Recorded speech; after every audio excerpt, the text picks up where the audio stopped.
Good morning, Money Persons. Welcome to Ask Money Per Show. My name is first question. Please share your view on Sun TV Network stock, company balance sheet, fundamentals and valuations also looks good. Please throw some light about this company's growth potential and whether it would be a great value bet to add in long-term portfolio. Okay. And this is Sun TV Network. Yes, me observation అయితే right. Valuations పరంగా చూసినట్లయితే చాలా అట్రాక్టివ్గా కనబడుతుంది. Debt free company మీకు 10 to 13 PE మల్టిపుల్లో trade అవుతుంటుంది అన్నమాట ఎప్పుడు కూడా. సో అంత లో PE మల్టిపుల్లో ట్రేడ్ అవడంతోనే మనకి వాల్యుయేషన్స్ పరంగా చూసినట్లయితే అట్రాక్టివ్ ఉంటుంది. బట్ ఆ వాల్యుయేషన్లో ట్రేడ్ అవడానికి రీజన్స్ కూడా ఉన్నాయి.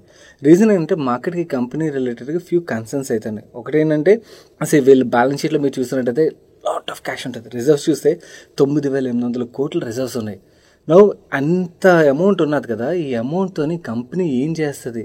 ఐడియల్గా ఉంచే బదులు డివిడెండ్ రూపంలో షేర్ హోల్డర్స్ పే చేసేచ్చు కదా, ఆర్ లేదా ఫర్ ఎగ్జాంపుల్ వాళ్ళు బిజినెస్ గ్రోత్ గురించి యూజ్ చేస్తారంటే దానికైనా యూజ్ చేయొచ్చు కదా. ఎందుకు ఐడియల్గా ఉంచుతున్నారు అన్నది బిగ్గెస్ట్ కన్సర్న్ అన్నమాట. మీరు కాన్ఫరెన్స్ కాల్స్ చదివారనుకోండి, నాకు వాల్యుయేషన్స్ అట్రాక్టివ్ ఉండి చాలాసార్లు ఈ కాన్ఫరెన్స్ కాల్స్ అయితే చదువుతూ ఉంటాను అన్నమాట. రెగ్యులర్గా ట్రాక్ చేయడం కోసం అని చెప్పి చదువుతూ ఉంటే మోస్ట్ ఆఫ్ ద ఇన్వెస్టర్స్ అడిగే క్వశ్చన్స్ అయితే ఇదే, ఈ ఐడియల్ క్యాష్ గురించి అడుగుతూ ఉంటారు. అండ్ ఇన్ఫాక్ట్ ఇన్నిసార్లు అడుగుతున్నారు కాబట్టి నాకు ఇంకొక డౌట్ కూడా వస్తుంది ఏంటంటే వీళ్ళకి పొలిటికల్ పార్టీకి కూడా లింక్స్ ఉన్నాయి కదా. ఎనీవేస్ ఆ పొలిటికల్ పార్టీ అయితే స్టేట్లో ఇంకా కొన్నాళ్ళు అయితే వాళ్ళ టెన్యూర్ కూడా ఉన్నది, నో డౌట్. కాకపోతే పొలిటికల్ పార్టీతో లింక్స్ ఉన్నప్పుడు ఏంటంటే ఐడియల్గా క్యాష్ ఎక్కువ కనబడుతుంది అనుకోండి, ఆ క్యాష్ రిలేటెడ్గా కూడా డౌట్స్ అయితే మార్కెట్కి వస్తుంటాయి. సో అలాంటి డౌట్లు లేకుండా నిజంగానే వాళ్ళ దగ్గర క్యాష్ ఉండి అండ్ వాళ్ళు దాన్ని బిజినెస్ గ్రోత్ కోసం బాగా యూజ్ చేయడం కానీ లేకపోతే డివిడెండ్ రూపంలో పే చేస్తాం కానీ ఇలాంటి డెసిషన్స్ ఏమైనా మేనేజ్మెంట్ తీసుకున్నది అనుకోండి, దెన్ మనం వాల్యుయేషన్ రీరేటింగ్ అయితే డెఫినెట్లీ ఎక్స్పెక్ట్ చేయొచ్చు కంపెనీలు, no doubt. And in fact recent టైంలో ఒకటైతే నేను అబ్జర్వ్ చేస్తాను, ఇన్స్టిట్యూషనల్ ఇంట్రెస్ట్ అయితే కనబడుతుంది. కోటక్ మ్యూచువల్ ఫండ్ ఎంటర్ అయింది స్టాక్లోని. అండ్ బాగా పర్ఫామ్ చేసిన కాన్ మ్యూచువల్ ఫండ్ కూడా యాక్చువల్లీ స్టాక్ని అయితే కొంటుంది. వాళ్ళు ట్యాక్స్ ఎవర్ ఫండ్లో అయితే అక్యుములేట్ చేస్తున్నట్టుగా మనకు కనబడుతుంది అన్నమాట. సో దీన్ని బట్టి ఇన్స్టిట్యూషనల్ ఇంట్రెస్ట్ కూడా స్టార్ట్ అయినట్టుగా అయితే మనకు అర్థమవుతుంది. అండ్ వీళ్ళ స్పోర్ట్స్ బిజినెస్ కూడా బాగానే చేస్తుంది. లాస్ట్ ఇయర్ వీళ్ళు 200 కోట్ల పైన ఎగ్జాక్ట్ నెంబర్ మీకు చూపిస్తాను రెవెన్యూస్ అయితే జనరేట్ చేశారు. అండ్ ఈ సంవత్సరం ఆల్రెడీ సౌత్ ఆఫ్రికాలోని సన్ రైజర్స్ అయితే కప్ విన్ అయింది. అండ్ ఈవెన్ లోకల్ IPLలో కూడా టీం అయితే బాగానే పర్ఫామ్ చేస్తుంది. ఇక్కడ నుంచి కూడా మంచి రెవెన్యూస్ యాడ్ అయ్యి అనుకోండి. ఐడియల్ మనం చూసినట్టయితే ప్రతిసారి మనకి జూన్ క్వార్టర్లో అయితే చాలా మంచి నెంబర్సే కనబడుతున్నాయి. ఆ స్పోర్ట్స్ రిలేటెడ్ బిజినెస్ నుంచి అడిషనల్ రెవెన్యూస్ అయితే యాడ్ అవుతున్నాయి. దానివల్ల ఓవరాల్గా నెంబర్స్ అయితే బాగానే కనబడుతున్నాయి. ఈసారి ఈవెన్ టీం కూడా బాగా పర్ఫామ్ చేసింది అనుకోండి, మనం ఆ సెగ్మెంట్ నుంచి కూడా గ్రోత్ అయితే ఎక్స్పెక్ట్ చేయొచ్చు. లెట్స్ సీ మార్కెట్కు ఉన్న ఓన్లీ కన్సర్న్ ఆ స్టాక్ ఆ వాల్యుయేషన్లో ట్రేడ్ అవ్వడానికి ఆ క్యాష్తో వీళ్ళు ఏం చేస్తారన్న కన్సర్న్ పార్టే. అండ్ అలాగే ఎనీవేస్ పొలిటికల్ రిలేషన్ ఉన్నప్పుడు కంపెనీస్తోని ఆ పొలిటికల్ రిలేటెడ్ రిస్క్ కూడా ఆల్వేస్ క్యారీ అవుతుంది. సో ఈ రిస్క్లను అయితే మీరు అర్థం చేసుకోవడానికి ప్రయత్నించాలి. అండ్ మీరు అన్నట్టుగా నెంబర్స్ పరంగా చూస్తే మాత్రం చాలా బాగా కనబడుతుంది. అండ్ ఐడియల్ క్యాష్ రిలేటెడ్గా మాత్రం మేనేజ్మెంట్ ఎటువంటి డెసిషన్ తీసుకున్నా కూడా మనం రీరేటింగ్ అయితే ఎక్స్పెక్ట్ చేయొచ్చు. మీరు పంపించిన నెక్స్ట్ క్వశ్చన్కి ఆన్సర్ చేసే ముందు రీసెంట్ టైంలో నేను ఒక ఇంట్రెస్టింగ్ ట్రెండ్ అయితే అబ్జర్వ్ చేస్తున్నాను, మీ దృష్టి కూడా తీసుకొద్దాం అనుకున్నాను. ఎందుకంటే ఇక్కడ నుంచి మనం కొన్ని ఆపర్చునిటీస్ అయితే ఫైండ్ అవుట్ చేయొచ్చు. అండ్ అలాగే థ్రెట్స్ కూడా ఉన్నాయన్నమాట. చైనాలో ఈవీ రిలేటెడ్గా మ్యాసివ్ డిస్రప్షన్ అయితే రాబోతుంది క్లియర్లీ.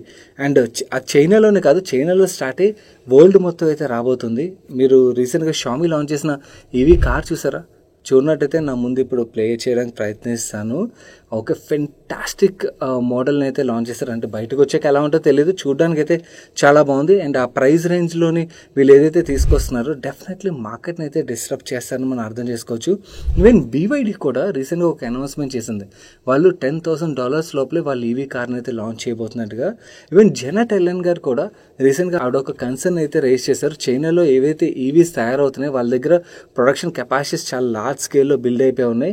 సో వాళ్ళు అయితే ప్రొడ్యూస్ చేస్తున్నారు, చాలా లో కాస్ట్కి ప్రొడ్యూస్ చేస్తున్నారు. ఈ లో కాస్ట్ ప్రొడ్యూస్ చేసిన ప్రొడక్ట్స్ ఏవైతున్నాయి especially EVs and solar related, solar పక్కన పెడతాం కాన్సెప్ట్. ఈవీస్ విషయంకి వచ్చేసరికి ఈవీస్ అన్నింటిలో కూడా వరల్డ్ వైడ్ డంప్ చేయన్నారని చెప్పి ఆవిడ కన్సర్న్ కూడా రేస్ చేశారన్నమాట. సో దీన్ని బట్టి మనం OEMs ఎవరైతే ఉంటారో ఎస్పెషల్లీ 4-wheeler OEMs ఎవరైతే ఉంటారో వాళ్ళ రిలేటెడ్గా కొంచెం థ్రెట్ అయితే రానున్నట్టుగా మనం అర్థం చేసుకోవచ్చు.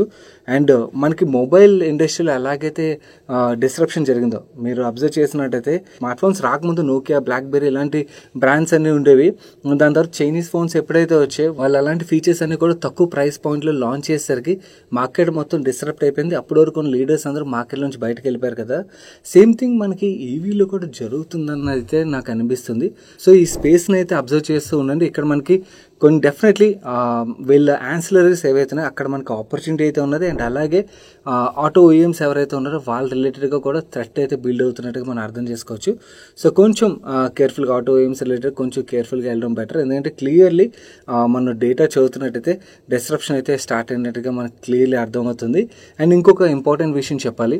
ఇప్పుడు ఐపీఎల్ సీజన్ నడుస్తుంది కదా, సాటర్డే సండేస్ మనకి మ్యాచెస్ ఉంటాయి కాబట్టి సాటర్డే వీడియో ఏదైతే ఉన్నదో మన స్పెషల్ వీడియోస్ ఏవైతే వాటిని సాటర్డే రోజు మార్నింగే రిలీజ్ చేస్తాం. చాలా మంది తెలిసి ఉండదు కాబట్టి మార్నింగ్ చెక్ చేయరు, ఈవినింగ్ వస్తుందని వెయిట్ చేస్తూ ఉంటారు. సో సాటర్డే మార్నింగ్ మీరు ఛానల్లోకి వెళ్ళినట్టయితే వచ్చేసి ఈవెన్ నిన్న రిలీజ్ చేసిన వీడియో ఏదైతే ఉన్నదో actually majority of the people ఇదే స్ట్రాటజీని ఫాలో అవుతుంటారు అనమాట. క్లోనింగ్ స్ట్రాటజీ అంటే అవతల పోర్ట్ఫోలియోలో ఉన్న స్టాక్స్ ఏవైతే ఉంటే వాటిని కాపీ కొట్టి మనం ఇన్వెస్ట్ చేయాలని అనుకుంటాం కదా. ఎందుకంటే అక్కడి నుంచి మనకి వర్క్ అన్నది ఈజీ అవుతూ ఉంటుంది. కాకపోతే ఆ స్ట్రాటజీని 90% మంది రాంగ్ వేలో ఇంప్లిమెంట్ చేస్తుంటారు. ఆ స్ట్రాటజీని రైట్ వేలో ఎలా ఇంప్లిమెంట్ చేయాలి అండ్ దాని రిలేటెడ్గా చాలా స్టాక్ ఎగ్జాంపుల్స్ కూడా మీకు ఆ వీడియోలో అయితే షేర్ చేశాను. ఒకవేళ చూడనట్టయితే చూడండి, it's a must watch video. మన నెక్స్ట్ క్వశ్చన్కి ఆన్సర్ డిస్కస్ చేసుకునే ముందు స్మాల్ రిమైండర్ గైస్, వీడియోలో షేర్ చేసిన ఇన్ఫర్మేషన్ హెల్ప్ఫుల్ అవుతుంది అనిపించినట్టయితే వీడియోని తప్పకుండా లైక్ చేయడం అయితే మర్చిపోకండి. మన నెక్స్ట్ క్వశ్చన్ ప్రవీణ్ సాయి అడుగుతున్నారు. Hi sir, your videos have been main source of information for my portfolio and stock picking. My portfolio gave 46% return in last 3 years. I feel very happy for that since I couldn't have made these returns without your videos. Thanks a lot అండి. And actually entire credit goes to you. మేము videos ద్వారా information knowledge మాత్రం share చేయగలం. Knowledge part ఒక 30-40% అనుకోండి overall return జనరేషన్లోని. మిగిలిన 60-70% part ఏదైతే ఉన్నదో that is decision making part అన్నమాట. అది మీరు తీసుకున్నారు. సో మోస్ట్ టఫెస్ట్ థింగ్ అది. నాలెడ్జ్ గెయిన్ చేయడం మాత్రమే కాదు, దాన్ని ఇంప్లిమెంట్ చేయడం పార్ట్ కూడా ఇంపార్టెంట్. సో అది చేసినారు కాబట్టి entire credit to you. And coming to my question, previous videos you said AMCs could do well in future due to growth in retail investors in mutual funds. I see Spandan Spurti has corrected 30% from its recent all-time high.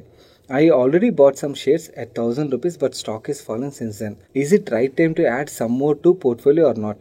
And also you said HDFC MF and UTMF are at good valuations. So what to buy at this time? Okay. ఒక క్వశ్చన్లో 2 questions అడుగుతున్నానండి. First క్వశ్చన్కి clarity ఇద్దాం అనుకున్నాను. మీరు business పరంగా కొంచెం confuse అవుతున్నారు. స్పందన స్ఫూర్తి ఏదైతే ఉన్నదో అది micro finance company. Micro finance companies ఏం చేస్తాయంటే మీకు రూరల్ ఏరియాస్లోని అంగన్వాడీస్ ఇలాంటి గ్రూప్స్ ఉంటాయి కదా, సో ఆ గ్రూప్స్కి వీళ్ళు అప్పులు ఇస్తుంటారు అన్నమాట. అండ్ వాళ్ళ దగ్గర నుంచి ఇంట్రెస్ట్ ఎక్కువగా ఛార్జ్ చేస్తారు, హై రిస్క్ కాబట్టి. కాకపోతే ప్రాబ్లం ఏంటంటే ఇక్కడ ఇంట్రెస్ట్ ఎక్కువ ఛార్జ్ చేస్తారు కాబట్టి ఎక్కువ డబ్బులు సంపాదిస్తారు కదా, కానీ at the same time NPAs కూడా అంతే లెవెల్లో పెరుగుతాయి. మీకు ఎకానమీ మీద ఇంపాక్ట్ అయింది అనుకోండి, మీకు బాటమ్ ఎండ్ ఆఫ్ ది పిరమిడ్లో ఎవరైతే ఉంటారో వాళ్ళే మేజర్గా ఇంపాక్ట్ అవుతారు. కాబట్టి వీళ్ళు రికవరీస్ అన్నవి చాలా ఇంపాక్ట్ అవుతాయి. మనం లాస్ట్ సైకిల్లో చూసాం చాలా మైక్రో ఫైనాన్స్ ఎంటిటీస్ చాలా ఎఫెక్ట్ అయ్యాయి. ఉజ్జీవన్ ఫైనాన్షియల్స్ అవ్వచ్చు, లేకపోతే బంధన్ బ్యాంక్, అది బ్యాంక్ అయినా కూడా మైక్రో ఫైనాన్స్ లెండింగ్ ముందు నుంచి బుక్ ఉన్నది కాబట్టి వాళ్ళు ఎఫెక్ట్ అయ్యారు. ఈవెన్ ఈ స్పందన స్ఫూర్తి కూడా చాలా ఎఫెక్ట్ అయిన కంపెనీ ఇది. సో ఈ బిజినెస్లో రివార్డ్ ఎలాగైతే ఉంటుందో రిస్క్ కూడా అంతే ఉంటుంది. సో ఎగ్జిట్ అవ్వడం తెలియకపోతే మాత్రం ఇలాంటి కంపెనీస్లో స్టక్ అయిపోయి ఆస్కారం ఎక్కువ ఉంటుంది. కాబట్టి బిజినెస్ కంప్లీట్లీ మనకు అర్థం అవ్వకపోతే ఆ కంపెనీని టచ్ చేయకపోవడమే బెస్ట్ థింగ్, సేఫ్ కూడా. సెకండ్, AMCs విషయంకి వచ్చేసరికి AMCs are different entities all together. Asset management companies మనం ఏదైతే డబ్బులు ఉన్నాయో మనం వాళ్ళ దగ్గర ఇన్వెస్ట్ చేసినట్టయితే మనం వెల్త్ని మేనేజ్ చేస్తుంటాయి అన్నమాట. మన దగ్గర 4 లిస్టెడ్ AMCs ఉన్నాయి. HDFC, Nippon, UT and Birla. ఈ 4 అసెట్ మేనేజ్మెంట్ కంపెనీస్ అయితే మనం ఈ థీమ్లోని ఇంకా ప్లే చేయగలిగిన వెల్త్ మేనేజ్మెంట్ కంపెనీస్ కూడా ప్లే చేయొచ్చు. 361 వ్యామ్ అవ్వచ్చు, నోమా అవ్వచ్చు, Anand Rathi or Motilal Oswal or Prudent, ఇలాంటి వేరియస్ కంపెనీస్ ఏవైతే వీళ్ళు వెల్త్ మేనేజ్మెంట్ సెగ్మెంట్ మీద కూడా ఫోకస్ చేస్తుంటారు అన్నమాట. సో వీటి త్రూ అయితే మనం ప్లే చేయొచ్చు. So completely 2 different businesses all together. మీరు ఇక్కడ కన్ఫ్యూజ్ అయినట్టున్నారు. ఈ క్లారిటీ లేకుండా ఇన్వెస్ట్మెంట్ డెసిషన్ అయితే తీసుకోవద్దు. సెకండ్ థింగ్, మీరు వాల్యుయేషన్స్ పరంగా క్వశ్చన్ ఏదైతే అడిగారో HDFC MF నేను వాల్యుయేషన్ చీప్గా ఉన్నదని అనట్లేదండి. ఇన్ఫాక్ట్ లాస్ట్ 1 ఇయర్లో ఏదైతే ర్యాలీ అయిందో ఫుల్లీ ప్రైజ్ అనమాట. HDFC MF ముందు చీప్గా ఉండేది అప్పుడు మాట్లాడుతున్నప్పుడు, బట్ దాని తర్వాత HDFC, నిపాన్ 2 కూడా బాగా పెరిగాయి స్టాక్స్ పరంగా. బట్ యాక్చువల్ నిపాన్ పెరిగినా కూడా నిపాన్ యొక్క గ్రోత్ చాలా బాగుంది. రీసెంట్గా మనకి MF డేటా వచ్చింది, మీరు చూసినట్టయితే అర్థమవుతుంది. 46% గ్రోత్ డెలివర్ చేశారు. ఆ సైజులో 46% గ్రోత్ అంటే ఫ్యాంటాస్టిక్ గ్రోత్ అన్నమాట AUMలోని. సో ఆ గ్రోత్ డెలివర్ చేశారు కాబట్టి ఇంకా యాక్చువల్లీ వాల్యుయేషన్స్ పరంగా స్కోప్ ఉన్నది. అండ్ UT బిర్లా పరంగా వాళ్ళ ఫండ్స్ పర్ఫామ్ చేయట్లేదు కాబట్టి వాళ్ళ ఎయిమ్లో అయితే అంత పెద్దగా గ్రోత్ లేదు. ఫండ్స్ పర్ఫార్మెన్స్ వచ్చిందనుకోండి, ఎయిమ్లో గ్రోత్ వస్తుంది. ఎయిమ్లో గ్రోత్ వచ్చిందంటే మీకు ఆటోమేటిక్గా స్టాక్ ప్రైస్లో కూడా మనం ఆ మూమెంటం అయితే చూడొచ్చు. సో నా సజెషన్ ఏంటంటే మీరు బిజినెసెస్ పరంగా ఇంకొంచెం డీప్గా వర్క్ చేయాలి. ఎందుకంటే డీప్గా వర్క్ చేయకుండా ఇన్వెస్ట్ చేశారనుకోండి, ప్రైస్ వాలటాలిటీ ఏదైతే ఉందో దానివల్ల మీరు ఎఫెక్ట్ అయ్యి నష్టాలు చూసే ఆస్కారం ఎక్కువ ఉంటుంది. అదే మనకి బిజినెస్ రిలేటెడ్ క్లారిటీ ఉన్నదనుకోండి, మార్కెట్ వాలటాలిటీని మనం ఇగ్నోర్ చేయగలుగుతాం. మన నెక్స్ట్ క్వశ్చన్ జీవన్ అడుగుతున్నారు. Hi sir and team, I'm currently holding 410 shares of Future Retail Limited, which I bought at an average price of 38 rupees. Currently, the price is around 2 rupee 50 paisa. Shall I sell these stocks and make loss booking, or continue to hold if some magic happens in this stock? Please suggest your view on this stock. ఈ కంపెనీలో ఏం magic జరుగుతుందండి? It's over, అయిపోయింది company పరిస్థితి అయితే. Only thing ఏంటంటే కొన్నిసార్లు bull మార్కెట్స్లోని operators ఇలాంటి జంక్ కంపెనీస్ ఒక స్టాక్ ప్రైస్లు డ్రైవ్ చేస్తుంటారు రీటైల్ ఇన్వెస్టర్ని అట్రాక్ట్ చేయడం గురించి అని చెప్పి. అలాంటి టైంలో మీ ప్రైస్ ఏమైనా మూవ్ అయితే మీకు ఎగ్జిట్ దొరికే ఆస్కారం ఉంటుంది. అంతే తప్పించి కంపెనీ పరంగా అయితే డోంట్ ఎక్స్పెక్ట్ ఎనీథింగ్. మన నెక్స్ట్ క్వశ్చన్ భాస్కర్ గారు అడుగుతున్నారు. I'm retired last year. I got 50 lakhs as a terminal benefit. I'll get no pension. I want to invest this amount in SWP funds so that I can get monthly income of around 40,000 rupees. I'm medically covered. I have no liabilities. Please suggest some SWP mutual funds. Okay, ఒక్క విషయం అయితే clarity ఇద్దాం అనుకున్నానండి. మీ thought అయితే కరెక్టే, కాకపోతే 40,000 అంటే మీరు అప్రాక్సిమేట్లీ 10% దగ్గర ఎక్స్పెక్ట్ చేస్తున్నారండి మంత్లీ. 10% అన్నది కొంచెం ఎక్కువ ఎక్స్పెక్టేషన్ అనమాట. అంటే రిస్క్ అన్నది ఎక్కువ తీసుకోవాల్సి ఉంటుంది. అంత రిస్క్ తీసుకోవద్దు, ఎందుకంటే ఇది రిటైర్మెంట్ బెనిఫిట్ కదా, ఒకసారి వచ్చేది, మల్టిపుల్ టైమ్స్ అయితే రాదు. కాబట్టి కొంచెం కన్జర్వేటివ్గా వెళ్ళడం బెటర్ అనమాట. సో ఈ కేసులో ఏంటంటే నన్ను అడిగినట్టయితే మీకు బ్యాలెన్స్ అడ్వాంటేజ్ కేటగిరీ అండ్ అలాగే అగ్రెసివ్ హైబ్రిడ్ కేటగిరీ ఏవైతున్నాయి, ఈ రెండు కేటగిరీస్లోని ఫండ్స్ చూస్ చేసుకుని అక్కడి నుంచి SWP మీరు అప్రాక్సిమేట్లీ 8% తీసుకున్నారనుకోండి, కొంచెం తక్కువ 40,000 కాదు, మంత్లీ మీకు 33,500 రూపీస్ అప్రాక్సిమేట్లీ ఆర్ 33,300 రూపీస్ రేంజ్లో అయితే వస్తుంటుంది అన్నమాట. సో అలా విత్డ్రా చేసుకోగలిగారు అనుకోండి, ఈవెన్ మీ క్యాపిటల్ కూడా ఎరోడ్ అవ్వకుండా ఉంటుంది. మధ్యలో వాలటాలిటీ వల్ల క్యాపిటల్ ఎరోజన్ కనబడినా కూడా మీరు లాంగ్ టర్మ్లో ఒక 5-10 years పీరియడ్లో చూసి ఉంటుంది, క్యాపిటల్ ఎరోజన్ ఉండదు.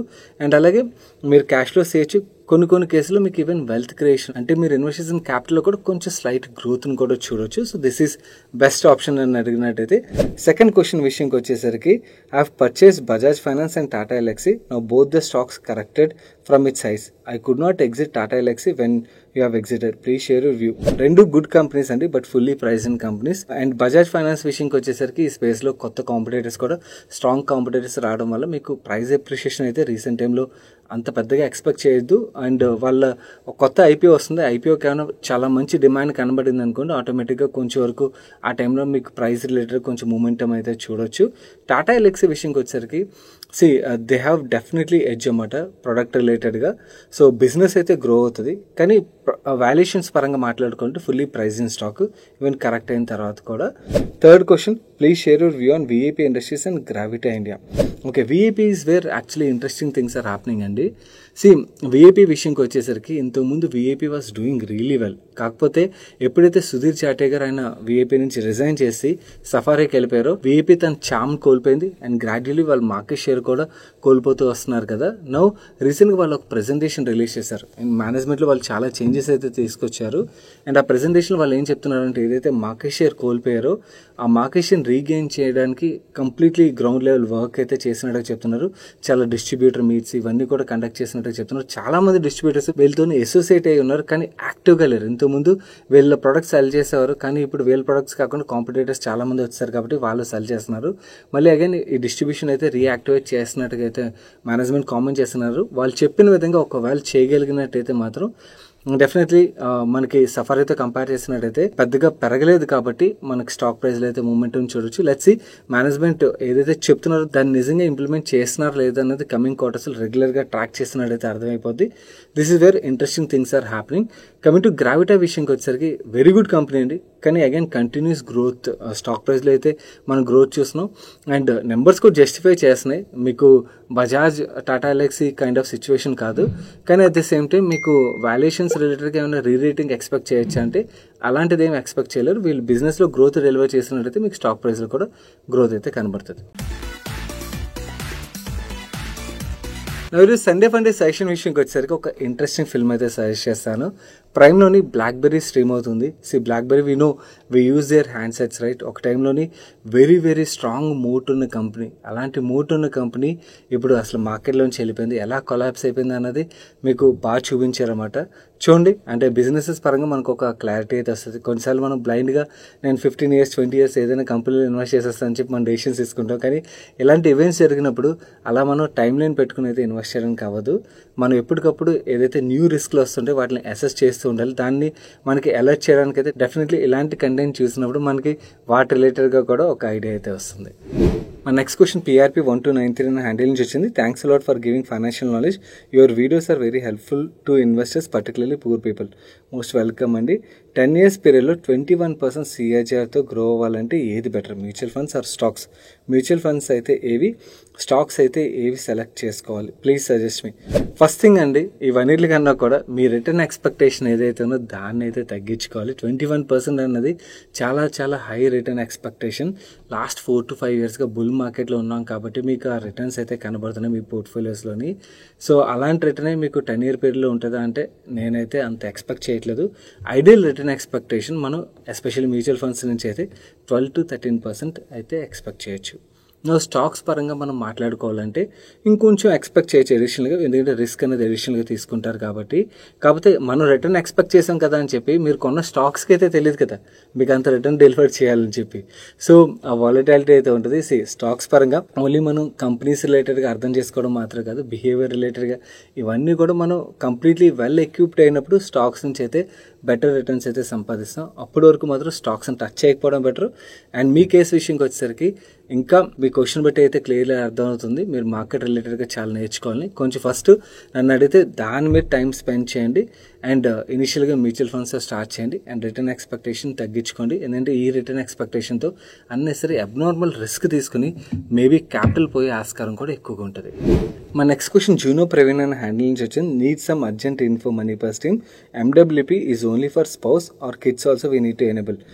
MWP అంటేనే మ్యారీడ్ ఉమెన్ ప్రాపర్టీ యాక్ట్ అండి. సో ఓన్లీ మ్యారీడ్ ఉమెన్ ఎవరైతే ఉన్నారో వాళ్ళ ప్రాపర్టీ ప్రొటెక్షన్ రిలేటెడ్ ఈ యాక్ట్ అయితే వర్క్ చేస్తుంది. సో కిడ్స్ని యాడ్ చేయడానికి అయితే ఆస్కారం ఉండదు. కాకపోతే ఎనీవేస్ మ్యారీడ్ ఉమెన్ ఒక ప్రాపర్టీ ప్రొటెక్ట్ అయింది అనుకుని ఆటోమేటిక్గా కిడ్స్ కూడా ప్రొటెక్ట్ అయినట్టే కదా.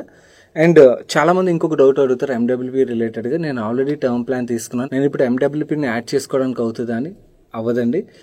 ఇన్సూరెన్స్ పాలసీ అనేది కాంట్రాక్ట్ కదా. సో కాంట్రాక్ట్ మనం ఫామ్ అయ్యేటప్పుడే ఈ యాక్ట్ అవి ఎనేబుల్ చేసుకోవాలన్నమాట. ఫ్రెష్గా పాలసీ తీసుకున్నప్పుడే MWP కూడా ఫామ్ సబ్మిట్ చేసినట్టయితే అప్పుడు మీకు యాక్టివేట్ అవుతుందే, కానీ మీరు ఆల్రెడీ పాలసీ తీసుకున్నట్టయితే దానికి యాడ్ చేసుకోవడం కాదు. మన నెక్స్ట్ క్వశ్చన్ మణికంఠ గారు అడుగుతున్నారు. Hi sir, can you please share your view on Mukka proteins limited? My advisor says it's a multi bagger stock which is listed on NSE on March 7th. Mukka proteins విషయంకి వచ్చేసరికి yes, products పరంగా definitely growth అయితే కనబడుతుందండి. కాకపోతే వీళ్ళు post listing మార్కెట్కి ఒకసారి shock ఇచ్చారు కదా, వాళ్ళ మార్జిన్స్ ఒక్కసారి సబ్స్టాన్షియల్ 4%కి అయితే పడిపోయి దాని తర్వాత మనకి స్టాక్ పడిపోవడం అయితే కనబడింది. కానీ కంటిన్యూస్గా ఆర్డర్స్ విన్ అవుతున్నట్టుగా అయితే అప్డేట్స్ అయితే రిలీజ్ చేస్తున్నారు. నా వ్యూ ఏంటంటే ఒక కపుల్ ఆఫ్ క్వార్టర్స్ అయితే వీళ్ళ నెంబర్స్ ఎలా వస్తాయో చెక్ చేయండి. ఎందుకంటే ఏదైతే పోస్ట్ లిస్టింగ్ షాకర్ ఇచ్చారో ఆ షాకర్ ఇంకొన్ని క్వార్టర్స్ ఇచ్చారనుకోండి, దెన్ మనకి స్టాక్ ప్రైస్లో అయితే ప్రెషర్ ఉంటుంది కదా. సో కొత్తగా ఐపీఓకి వచ్చే కంపెనీస్ ఉండే రిస్క్ ఇది. ఎందుకంటే మనకి హిస్టరీ అండ్ వాళ్ళ బిజినెస్లోని సిక్లికాలిటీ ఇవన్నీ కూడా తెలియదు కాబట్టి బేసికలీ మార్కెట్ ఒక రియాక్షన్స్ అయితే చాలా అబ్నార్మల్గా ఉంటుంటాయి.